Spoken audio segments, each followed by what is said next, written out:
नमस्कार शेतकरी मित्रांनो, मी सचिन मोठे, माझा मित्र शेतकरी या यूट्यूब चॅनलमध्ये आपल्या सगळ्यांचं स्वागत आहे। आज आपण मुक्काम पोस्ट देगाव, तालुका मोहोळ, जिल्हा सोलापूर या ठिकाणी एका शेतकऱ्याच्या वस्तीवर आहोत। त्यांनी एकाच शेळीपासून शेळ्या उभा केलेल्या आहेत। आपण आज त्यांच्या शेळी पालनाची माहिती त्यांच्याकडून जाणून घेऊ। नमस्कार। नमस्कार। नाव काय? वकील याशीद शेख। बर, ही जी सगळ्या शेळ्या दिसतात ह्याची सुरुवात कशी केली जरा सांगा की आम्हाला। सुरुवात ह्याची आमच्या जावाने पिल्लू दिला आम्हाला। बर, त्या पिल्ल्याचं दूध शेळी पिऊ दिला म्हणून दुसरी शेळी आणून त्याचं दूध काढून हिला जतन केलं। बर, म्हणजे ही तुम्ही हातात जी धरलेली आहे हीच पाहुण्यानं सांभाळायला एक पिल्लू दिलं आणि त्या पिल्ल्याला मोठं करण्यासाठी दुधाची शेळी विकत आणली। ती शेळी केवढ्याची होती? 4.5 बर, 4,500ची शेळी होती। तिला माग काय पिल्ली होती? काय नव्हती। बर, गाबडलेली होती, गाबडलेली शेळी होती। बर, 4,500ची शेळी घेतली, त्या शेळीचं दूध काढून ह्या पिल्ल्याला पाजलं, त्या पिल्ल्याची ही शेळी झाली। हा, ती जी शेळी आहे ना आणलेली 4,500ची, ती परत केवढ्याला विकली? ती विकली 4,000। 4,000ला विकली का? विकली। बर बर बर, म्हणजे 4,500ची शेळी घेऊन 4ला विकली तुम्ही? 4ला विकली आणि त्या शेळीच्या दुधावर ही शेळी तयार झाली, बरोबर आहे की? आणि ह्या शेळीची आतापर्यंत जवळजवळ 6 वर्ष। ही 6 वर्षाची शेळी आहे का? बर, ही शेळी 6 वर्षाची आहे म्हणल्यानंतर चाचा, ही सगळी जी तुमच्याकडे पिली उभा राहिली ती ही शेळ्या पिली, बर, वर्षाला वर्षातनं 2दा येते म्हणून एवढी पिल्ली लांबलेली, विकलेली 2-3 ट्रिप विकलेली। बर बर, म्हणजे एका शेळीपासून तुम्ही काय विकले ती आणि काय विकून आज ही आम्हाला 12 दिसते ती सगळी मिळून। मग आता ही 12 जी संख्या आहे तुमच्याकडे ही किती वर्षाची? न विकता झालेली संख्या किती वर्षाची आहे? 2 वर्षाची आहे ना?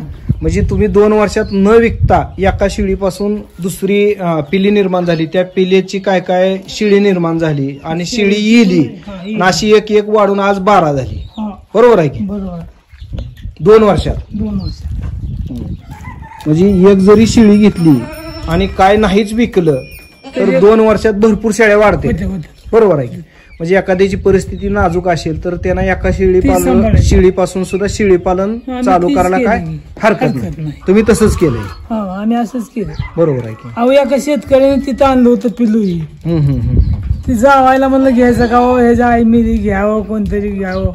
आमच्या जावाय म्हणलं केवढ्याला द्यायचं? तर ती म्हणलं 1,000 रुपये। वजन तर होतं का? म्हणलं 1,000। मग केवढ्याला घेतात? 500ला घ्या, 500ला।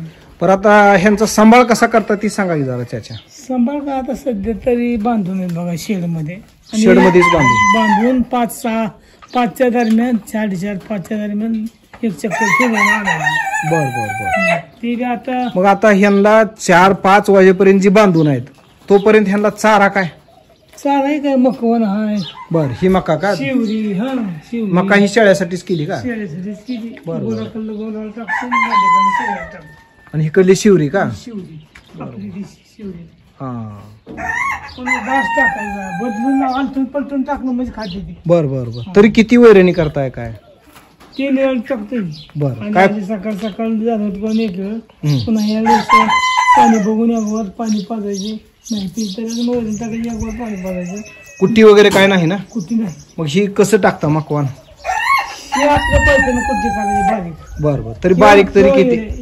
इळी नाही, तरी किती असं अंतराचा तुकडा करता? 2-3 इंच तुकडा करायचा, 3 इंच, 4 इंच, 3 इंच जास्तीत जास्त। आता याच्यात नर किती आहेत?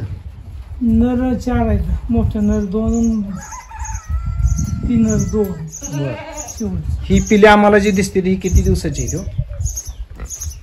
2-2 महिन्याची। 2-2 महिन्याची आहेत का? अगोदर येलेली 8 ती 2.5 महिन्याची येते, 2-2 महिन्याची येते। थोडा आठवड्याची फरक। एखाद्याची आर्थिक परिस्थिती नाजूक असेल तर त्यानं एका शेळीपासून सुद्धा शेळी पालनाला सुरुवात केली तर अशा पद्धतीचं शेळी पालन चांगल्या पद्धतीने हे वाढू शकतं। काय ते एक बोकड विकून टाकायचं आणि पत्र 2 मोहर मारून जाळी मारली की कोंबड्या झालं ओपन, आणि ही गाळी आहे ती शेल्टरला करून म्हणजे टाकायची. कमी खर्चात चांगल्या पद्धतीनं होतंय. होतंय हा. कोबा करायचा आपण. हा हा हा. एवढं राहिले. ठीक आहे, धन्यवाद, चांगली माहिती दिली त्याबद्दल.